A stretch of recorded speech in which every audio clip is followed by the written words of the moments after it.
Free life சில பார்வையாளருக்கு முதற்கண் வணக்கங்கள்.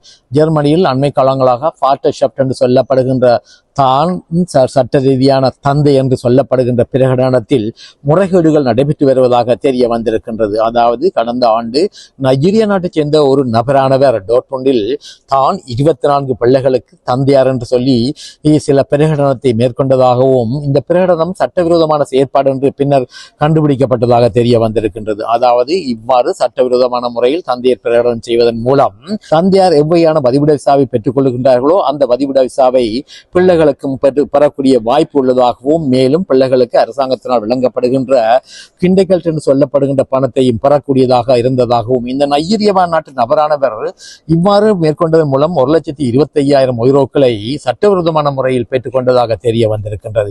இதன் காரணமாக டோர்ட்முண்ட் நகரமானது அண்மை காலங்களாக கடந்த காலங்களில் மேற்கொள்ளப்பட்டு வந்த இந்த தந்தைய சம்பந்தமான பிரகடனத்தை மீளாய்வு செய்வதாக தெரிய வந்திருக்கின்றது.